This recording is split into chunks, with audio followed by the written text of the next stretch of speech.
আজকে আমরা জানবো 4 রাকাত নামাজের ভিতরে 3 রাকাত ফেল হলে কিভাবে পড়ব।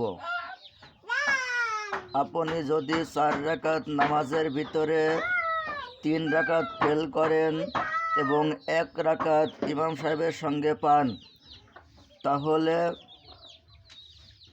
ইমাম সাহেব ডান দিকে সালাম ফিরানোর পরে বাম দিকে ফিরানো অবস্থায় আপনি উঠে যাবেন।